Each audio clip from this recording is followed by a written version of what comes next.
রান্নাঘরে ছোট ছেলে সরোয়ারের বউ মনিকে জড়িয়ে ধরে দাঁড়িয়ে আছে মমিন সাহেব। এমন সময় রান্নাঘরে থেকে আসছিল বড় ছেলে বাবলার বউ জেসি।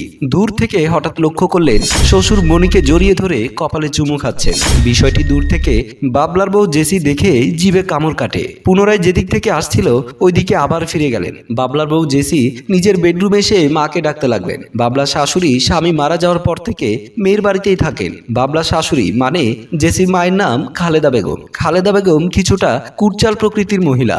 খালেদা বেগম খাটে শুয়েছিলেন। মেয়ের এমন চেঁচামেচিতে খালেদা বেগম উঠে বসলেন। বললেন, কি হলো, সাত সকালে এভাবে চেঁচামেচি করছিস কেন? ঘরে ডাকাত পড়েছে নাকি? ডাকাত পড়লে তো ভালো হতো, অন্তত মান যেত না। কি বলতে চাস খোলাসা করে বল। এতদিন পর্যন্ত স্টার জলসার জি বাংলায় দেখেছি এসব ঘটনা, আজকে নিজের চোখে বাড়িতেই দেখলাম। আরে বাবা, কি দেখেছিস একটু খুলে বল না। এসব পাপ কথা মুখে বললে জিহ্বা পর্যন্ত খসে পড়তে পারে। তোর স্বামী কি তোর জায়ের সাথে ধরা খেয়েছে নাকি? খেতেই পারে। ওরকম আমার নতুন নতুন বিয়ে হওয়ার পর তোর চাচা সেলিমও দুষ্টমি করে আমার সাথে এরকম করতো। ওসব কোনো ব্যাপার না। আরে মা, তোমাদের জামাই না তাহলে কে? আমার শ্বশুর। তোর শ্বশুর আবার কি করেছে?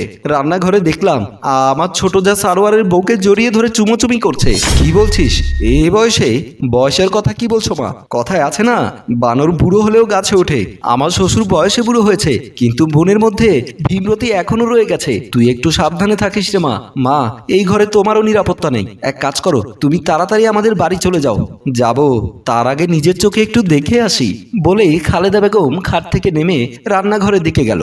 খালেদা বেগম রান্নাঘরে গিয়ে দেখলেন মনি রান্নাঘরে রান্না করছে। খালেদা বেগমকে দেখে মনি বলল, চাচি আপনার কিছু লাগবে?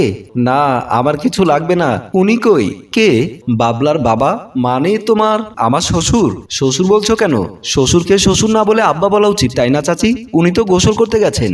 ইমা, এর মধ্যে গোসল? ছি ছি ছি ছি। বলতে বলতে খালেদা বেগম ওখান থেকে বাথরুমের দিকে চলে গেল। খালেদা বেগম বাথরুমের সামনে এসে দেখলো মমিন সাহেব ভেজা লুঙ্গি ও গামছা হাতে বাথরুম থেকে মোবাইলে কথা বলতে বলতে বের হচ্ছিল।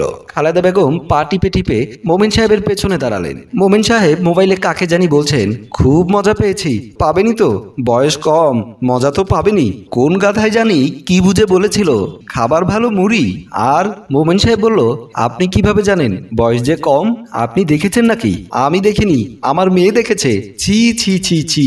আমার বড় বৌমা জেসি দেখেছে। সে কিভাবে দেখলো? দেখলেও দেখতে পারে, আমিও বলছি। ছি ছি ছি ছি। এই কাজটা কিভাবে করলো? তাজ্জব ব্যাপার। নিজের কথা নিজেই রিপিট করছেন। মাথাটা গেছে নাকি? না, এভাবে চলতে দেয়া যায় না। আজকে জামাই বাবা আসলে এগুলো নিয়ে বসতেই হবে। আমিও ভাবছি বিষয়টি নিয়ে বসবো এবং মনির বাবাকে আসতে বলবো। যা হবার হয়ে গেছে, এগুলো নিয়ে তো আর টানাটানি করে লাভ হবে না। কেমন মানুষ রে বাপু আপনি? মেয়ের কথা বাবাকে বলবেন? বলতে হবে না, বউ তো কেঁদে কেটে শেষ। ছি ছি ছি ছি। আবার বৌমা, দেখছি আমারই এই বাড়ি থেকে চলে যেতে হবে। বলেই খালেদা বেগম চলে গেলেন। বাবলা অফিস থেকে এসে কাপড় খুলছিলেন। এমন সময় জেসি এসে বলল, এই শোনো, আমাকে আমার মাকে অন্য কোনো বাসায় নিয়ে যাও। বাবলা বলল, কেন বলো তো? এই বাসায় তোমাদের কি প্রবলেম হচ্ছে? আমাদের কোনো প্রবলেম হচ্ছে না, তবে আমরা মা মেয়ের জন্য অন্য কারো প্রবলেম হচ্ছে। তোমার কথার কোনো মাথা মুন্ডু আমি বুঝছি না। বুঝবে বুঝবে, একদিন না একদিন তোমার চোখেও ধরা পড়বে। কি ধরা পড়বে? খোলাসা করে বলো না। আজকে আমি কি রান্না বান্না করব দেখার জন্য যখন রান্নাঘরের দিকে যাচ্ছিলাম, তখন দেখলাম আমার শ্বশুর তোমার ছোট ভাই সরোয়ারের বউ মনিকে জড়িয়ে ধরে চুমু খাচ্ছে। মুখ সামলে কথা বলো জেসি। তোমার বাবা আকাম কুকাম করে বেড়াবে, আর আমি দেখেছি, তাই আমার অপরাধ। আমার বাবাকে আমি চিনি, তুমি যতই বলো আমি বিশ্বাস করি না। এমন সময় বাবলার শাশুড়ি খালেদা এসে বলল, বাবা, প্রথমে আমিও আমার মেয়ের কথা বিশ্বাস করিনি। ভেবেছি ছেলে মানুষ কি না কি দেখেছে। পরে আমি নিজেই গিয়ে সব দেখেছি এবং তোমার বাবার কাছে জিজ্ঞেস করতে তোমার বাবা অল্প অল্প কিছু আমার কাছে স্বীকারও করেছে। এখন তোমাদের উচিত হবে বিষয়টি সরোয়ারের কানে দেয়া, না হয় পরে বড় কোনো ঘটনা ঘটে গেলে সমাজে মুখ দেখাতে পারবে না। সরোয়ার অফিস থেকে এসে ফ্রেশ হয়ে ড্রয়িং রুমে বসে চা খাচ্ছিলেন। এমন সময় সেখানে আসলেন বাবলাও তার বউ জেসি এবং শাশুড়ি খালেদা বেগম। ওদের সবাইকে দল বেঁধে আসতে দেখে সারোয়ার বলল, কি ব্যাপার ভাইজান, কিছু বলবেন নাকি? শোন সরোয়ার, আগামী মাসে আমি তোর ভাবিকে নিয়ে আর আমার শাশুড়িকে নিয়ে ভাড়া বাসায় চলে যাব।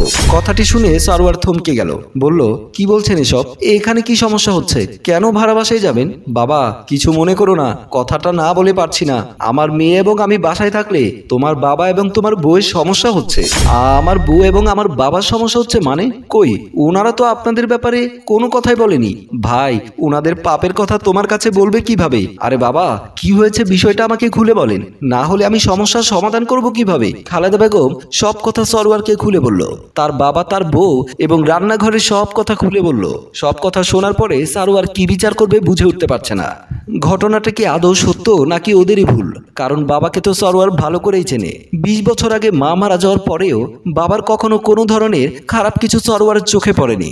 সরোয়ারের মা যখন মারা যায় তখন তো বাবলা বা সরোয়ার কেউ বিয়ে করেনি। বাবলা এবং সরোয়ার ছোট ছিল, ঘরে কাজের বুয়াও ছিল।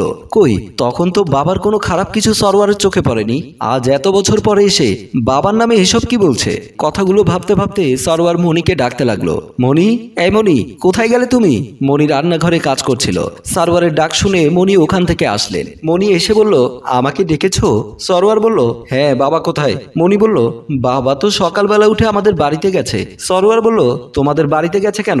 এমন সময় মোমেন সাহেব ও মনির বাবা হাসিম সাহেবও ওনার সদ্য বিবাহিত স্ত্রী প্রিয়াকে নিয়ে রুমে ঢুকলেন। হাসিম সাহেবকে দেখে মনি বলল, তোমার বিয়ে করা নতুন বউকে নিয়ে আমার শ্বশুর বাড়িতে আসতে একটুও বিবেকে বাঁধলো না? তোমার বাবাকে আর তোমার নতুন মাকে আমি এখানে নিয়ে এসেছি। বাবা, কাকে আমার নতুন মা বলছেন? আমার বয়সী একটা মেয়েকে আমার বাবা বিয়ে করেছে, তাকে আমি মা ডাকবো? ও হয়তোবা তোমার বয়সী, কিন্তু এখন তোমার বাবা যেহেতু ওকে বিয়ে করেছে তাহলে তোমাকে ওকে মা বলেই মেনে নিতে হবে। আমার বড় যা জেসি আপারও তো বাবা মারা গেছে। জেসি আপার মা তো আর বিয়ে করার জন্য লাফায়নি, তাহলে আমার বাবার কেন এই বয়সে বউ লাগবে? জেসির ভাই আছে, ভাইয়ের বউ আছে, জেসির মায়ের সংসারে অনেকেই আছে, কিন্তু তোমার বাপের বাড়িতে তোমার বাবার তুমি ছাড়া আর কেউ নেই। তোমাকে বিয়ে দেওয়ার পরে তোমাদের সংসারটা পুরোটাই খালি। অত বড় বাড়িতে তোমার বাবা একা থাকবে কিভাবে? এজন্যই হয়তোবা তোমার বাবা বিয়ে করেছে।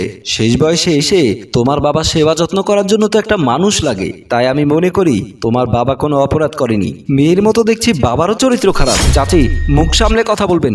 সকালে রান্নাঘরে গিয়ে উল্টোপাল্টা কিসব কথা বলেছিলেন, এখন আবার আমার বাবার আমার চরিত্র নিয়ে কথা বলছেন? তুমি শ্বশুরের সাথে আকাম কুকাম করে বেড়াবে আর আমরা ভুললেই দোষ হয়ে যায়, তাই না? বৌমা, মুখ সামলে কথা বলো।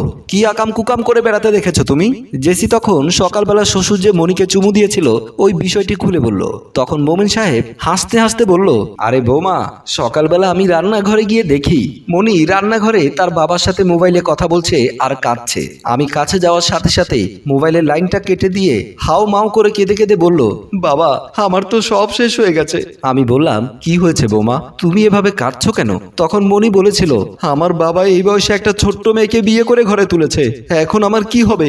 মানুষ আমাকে দেখে বলবে দুশ্চরিত্রা বাবার মেয়ে। আমি তখন বলেছিলাম, আচ্ছা বৌমা, তুমি কেঁদো না, তোমার বাবা বিয়ে করেছে তো কি হয়েছে? আমি তো তোমার বাবার মতো, বিষয়টি আমি দেখছি।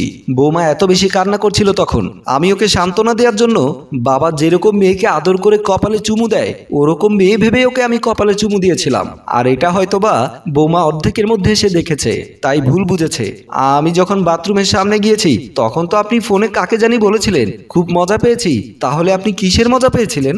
আরে তখনও তো আমি মনির বাবার সাথে মোবাইলে কথা বলছিলাম এবং ওনাকে ঠাট্টা করে বললাম, আপনার এই ঘটনা শুনে মানুষও মজা নেবে, আমিও খুব মজা পেয়েছি। ও তাহলে এই কথা, আমরা তো আরো ভুল বুঝেছিলাম। তখন পাশে দাঁড়ানো সরোয়ার বলল, আমাদের স্বভাবটাই হচ্ছে এমন, খালি চোখে কোনো বিষয় দেখে সেটার পোস্টমর্টেম করা শুরু করে দেই, একটু যাচাই বাছাই করার তোয়াক্কা করি না। আরেকজনের গন্ধ খোঁজার জন্য মৌমাছির মতো উড়ে বেড়ায়, কিন্তু নিজের গন্ধ ঢাকার চেষ্টা করি না। এটাই মানুষের সহজাত প্রবৃত্তি। হ্যালো ভিউয়ার্স, আমাদের এই গল্পটি যদি আপনাদের ভালো লেগে থাকে তাহলে সবাইকে দেখার সুবিধার্থে লাইক, কমেন্ট এবং শেয়ার করে দেন। ধন্যবাদ।